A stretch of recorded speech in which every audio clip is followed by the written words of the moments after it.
Si Carl Jung ay hindi lamang isang psikolohista. Siya ay isang pioneer sa pag-unawa sa nakatagong lalim ng psyche ng tao. Hindi tulad ng maraming kapanahon niya. Hindi niya nilimitahan ang psikolohiya sa mga naobserbahang kilos o lohikal na pag-iisip. Nakita ni Jung ang psyche bilang isang bagay na buhay, komplikado, at hindi mapaghihiwalay mula sa espiritual na dimensyon ng pag-iral. Hindi niya itinuring ang espiritualidad bilang pamahiin o ilusyon, kundi bilang fundamental na ekspresyon ng karanasan ng tao na malalim na hinabi sa istruktura ang hindi malay. Naniniwala si Jung na ang buhay ay hindi sunod-sunod na walang kwentang pangyayari, kundi isang proseso na ginagabayan ng mga puwersang lampas sa perception ng ego. Ang tinuturing nating kapalaran ay madalas ang pagbubukas ng mga nakatagong psikolohikal na pattern na naghihintay ng ekspresyon. Para sa kanya, ang panlabas na mundo ay hindi hiwalay sa panloob, kundi isang salamin na sumasalamin sa pinakamalalim na galaw ng kaluluwa. Kapag isinasaalang-alang ang tanong kung bakit tinatanggihan ng universo ang isang pag-ibig, binabago ng perspektibong ito ang lahat. Kung ang mundo sa paligid natin ay hindi random, kundi malalim na magkakaugnay sa panloob nating realidad, ang isang pag-ibig na paulit-ulit na hinintay ay hindi lamang kasawian. Ito ay isang phenomenon na may kahulugan, isang revelasyon na, kahit masakit, ay maaaring mahalaga sa mas malaking proseso. May mga sandali na parang itinuturo ng buhay ang isang tao sa atin nang may puwersang pakiramdam ay hindi maipagkakaila. Lahat sa atin ay kumikilala sa taong ito, pero kahit gaano kalakas ang koneksyon, may humihintay sa pagtupad nito. Lumilitaw ang mga hadlang, nagkakagulo ang timing, lumalaki ang distansya, paulit-ulit. Parang may parehong hindi nakikitang puwersa ang nagtutulak palayo sa pag-ibig na ito.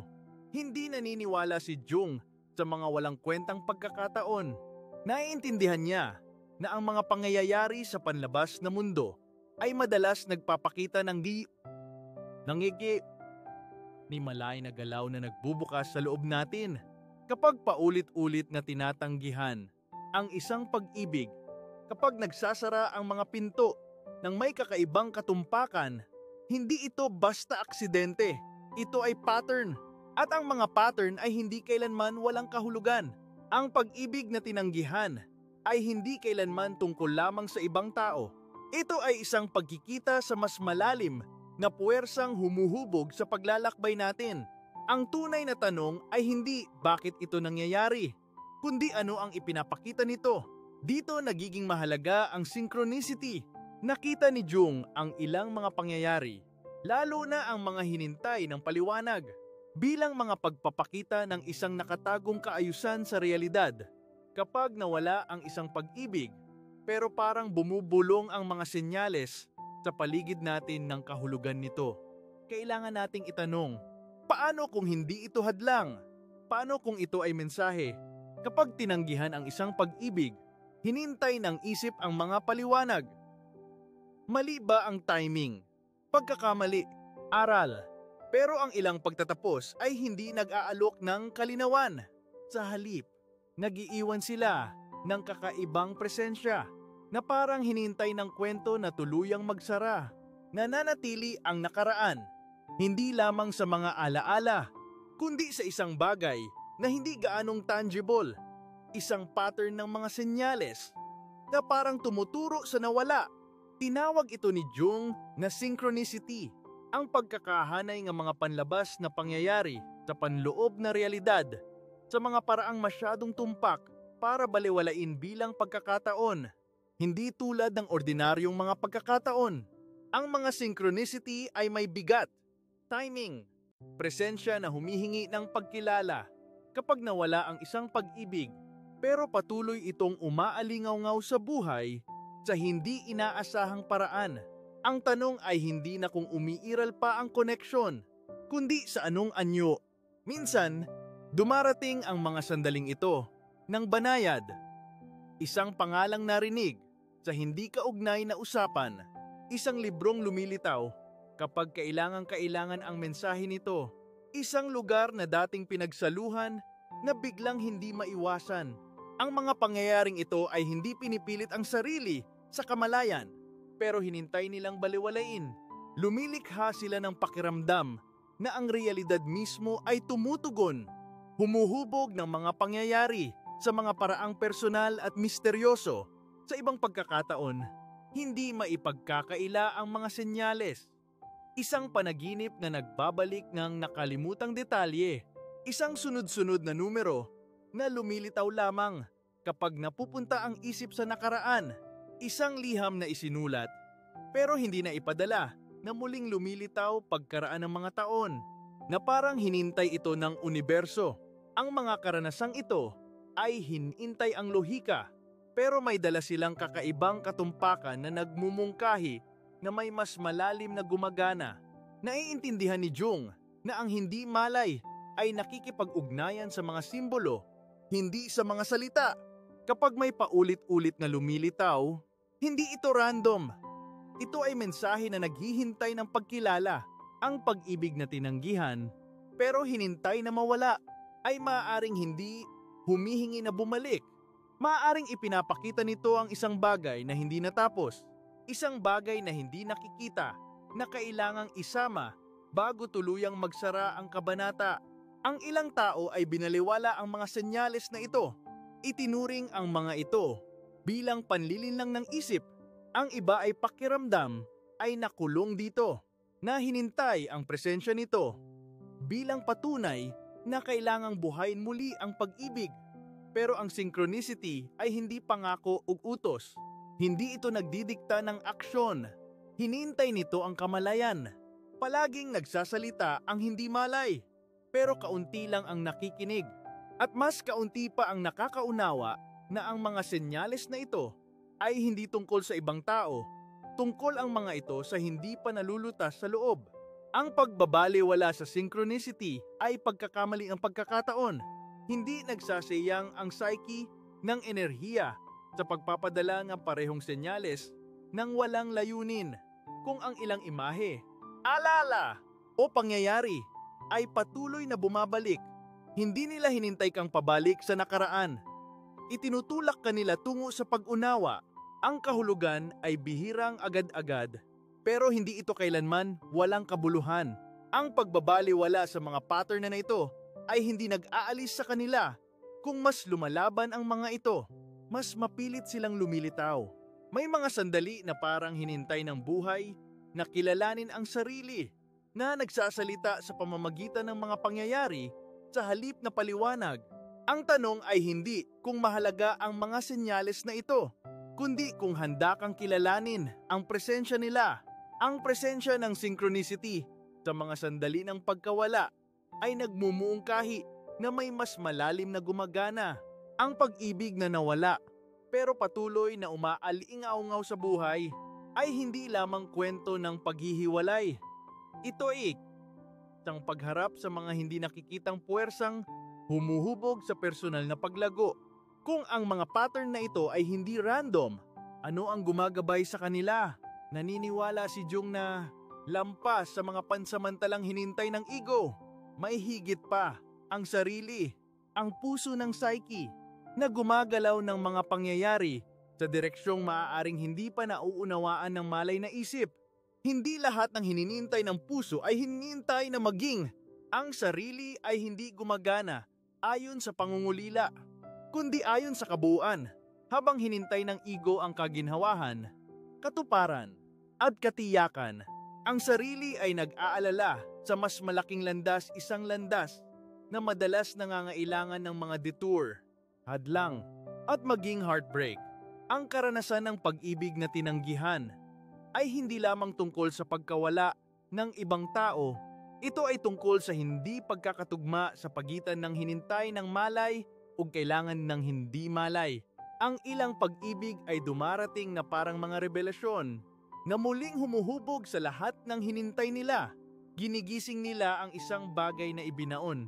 Pinapakilos ang mga emosyong dating natutulog. At pagkatapos, nang walang babala, nawawala sila.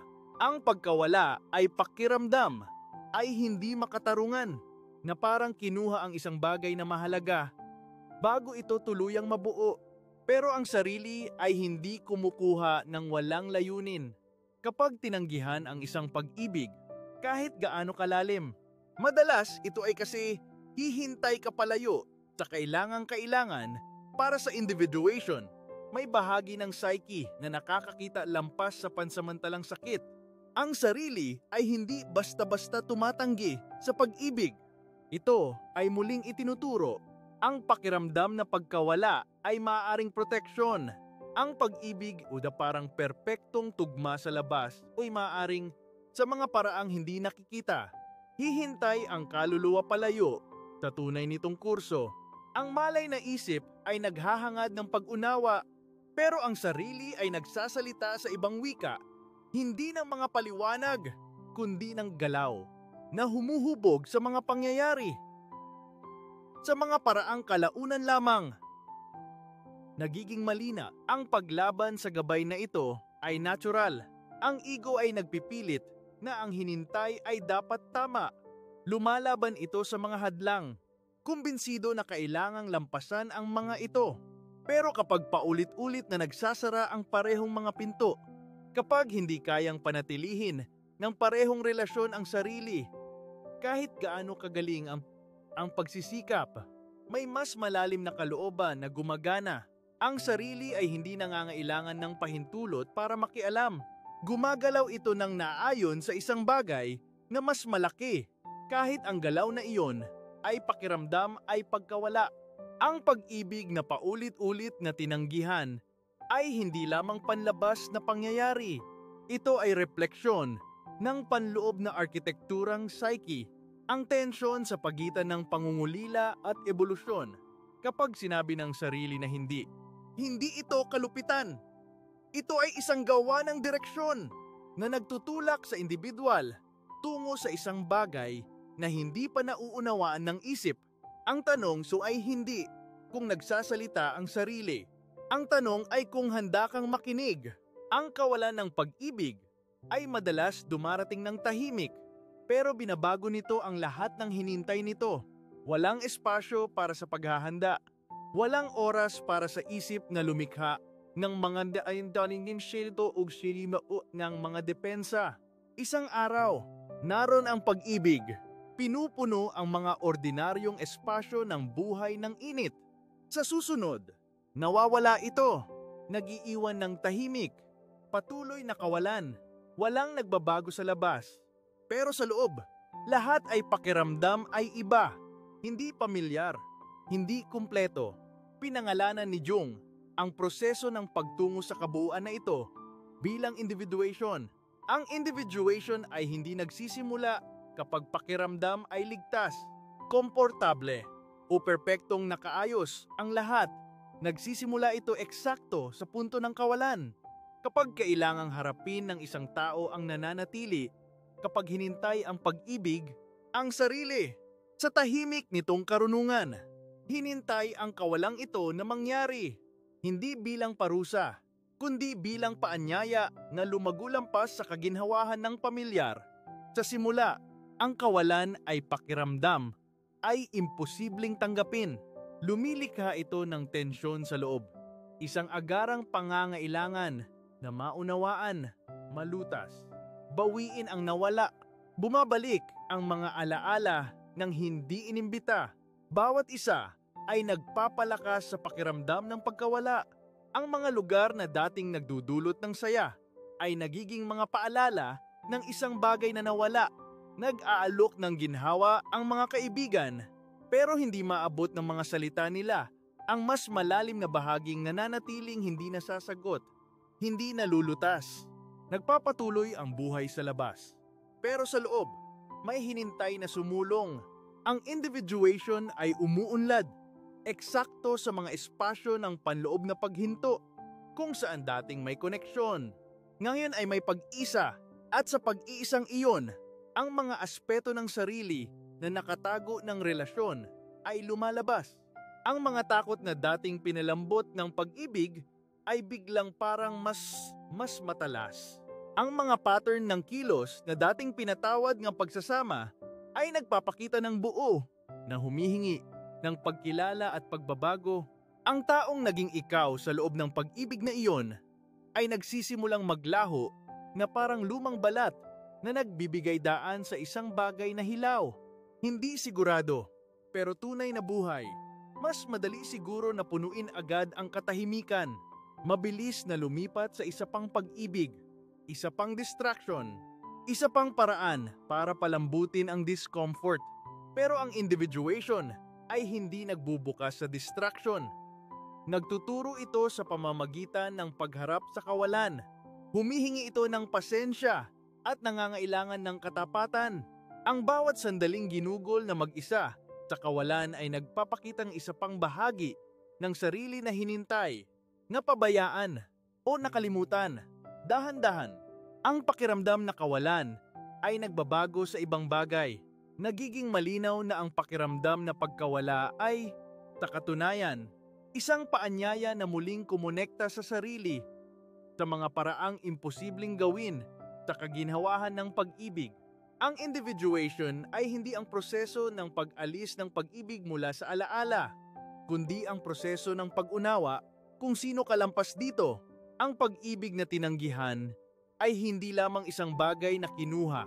Ito rin ay pagkakataon na bawiin ang lalim ng kaalaman sa sarili na hindi kailanman lubos na maiaalok ng pag-ibig lamang. Ang landas sa kawalan ay nangangailangan ng kahandaang manatiling bukas. Kahit ang instinct ay magsara, ang pagkawala ng pag-ibig ay hindi madaling tanggapin. Kasi parang may dalang akusasyon na ang isang bagay sa loob ng sarili ay hindi sapat. Pero binabago ng individuation ang perspektibong ito. Ang kawalan ay hindi sumasalamin sa kakulangan sa halip. Ito ay nagbibigay diin sa mga aspeto ng sarili na humihingi ng paglago, pansin at pagkilala. Itinutuon nito ang atensyon palayo sa panlabas na pagpapatunay tungo sa panloob na katotohanan. Hindi nito inaalis ang hapdi, ni hindi rin nito ipinapangako ang agarang kalinawan sa halip. Nag-aalok ito ng kahulugan. Binabago nito ang paraan ng pag-unawa sa pag-ibig mismo, hindi bilang premyo na mananalo o mawawala, kundi bilang refleksyon ng sarili. Sa muling paghubog na ito, ang kawalan ay nagiging guro. Ang pag-iisa na dating nilabanan, dahan-dahang nagiging isang bagay na kinakailangan. Mahalaga, maging banal. Ang nagsimula bilang kawalan ay nagtatapos bilang pananaw. Ang individuation, sa tahimik nitong paraan, binabago ang pagkawala sa pag-unawa. Ang kawalan sa presensya, hindi ang presensya ng iba, kundi ang presensya ng sarili. Buo at kumpleto. Marahil sa unang pagkakataon, sa kawalan na sumusunod sa nawalang pag-ibig, may tahimik na nagsisimulang magbago. Ang unang pakiramdam na masakit na void ay dahan-dahang nagpapakita bilang lugar ng nakatagong potensyal. Nakita ni Jung ang nakatagong potensyal na ito ng malinaw. Inilarawan ito sa pamamagitan ng makapangyarihang imaheng alkemya, ang sinaunang sining ng pagbabago. Para kay Jung, ang pag-ibig ay hindi lamang emosyonal na koneksyon. Ito ay isang puwersang may kakayahang malalim na panloob na pagbabago.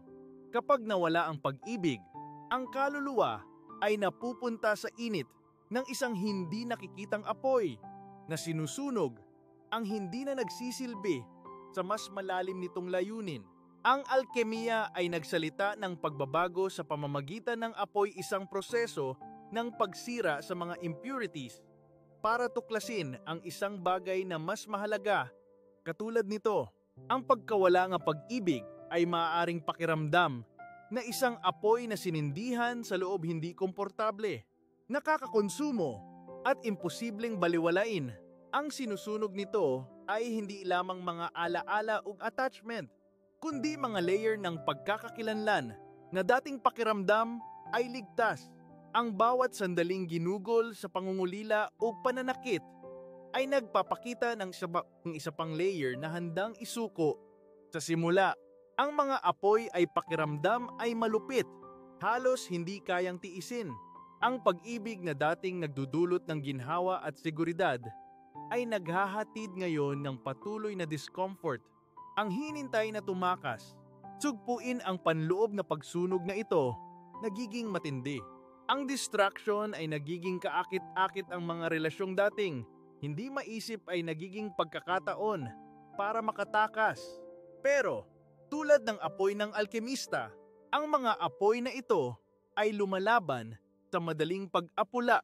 Nagpapatuloy ang mga ito eksakto kasi nagsisilbi sila ng mas malalim na layunin na humihingi ng pagkilala sa halip na pagtakas.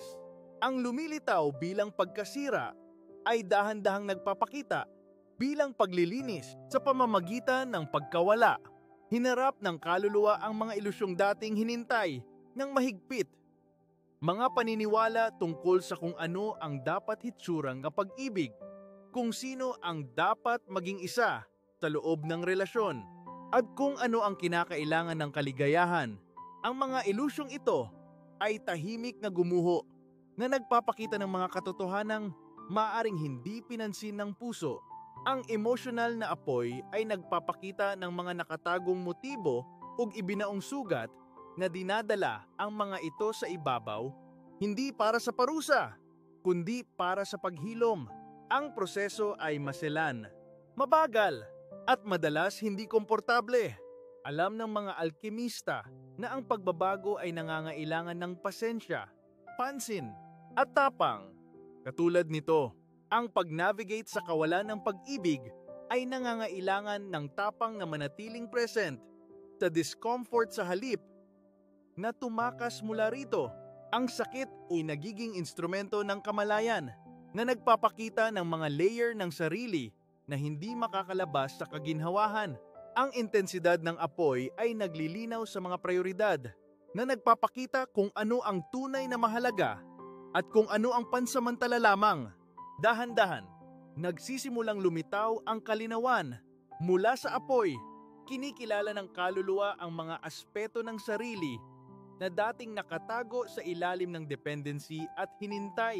Ang mga katangiang tulad ng lakas, katatagan, at pagiging tunay ay lumilitaw ng hindi inaasahan na isinilang direkta mula sa abo ng pagkawala. Ang apoy ay hindi walang katapusang kumukonsumo. Ito ay nagbabago. Sa kalaunan, natututo ang puso na yakapin ang pag-iisa nang hindi pakiramdam na nababawasan nito. Ang alkemya ay hindi nangangako ng agarang ginhawa o simpleng kaginhawahan. Sa halip, itinuturo nito ang halaga ng pananatiling present sa kawalan ng katiyakan, ng paghihintay ng kahulugan sa loob ng discomfort. Ang pagbabago ng kaluluwa sa pamamagitan ng pagkawala ay nagiging hindi gaanong tungkol sa panlabas na pag-ibig. Higit pa, tungkol sa pagtuklas ng mas malalim na panloob na katotohanan.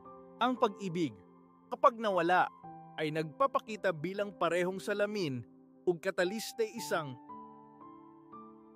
puwersang sumasalamin sa mga nakatagong bahagi ng psyche, habang sabay na sinisindihan ang lakas na kailangan para harapin ang mga ito ng direkta. Sa nakatagong alkemya na ito, ang kawalan ng pag-ibig ay itinitigil na maging pagkawala. Lamang ito ay nagiging isang paanyaya sa isang mas malalim na relasyon, hindi sa ibang tao, kundi sa mga bahagi ng sarili na matiyagang hinintay na matuklasan.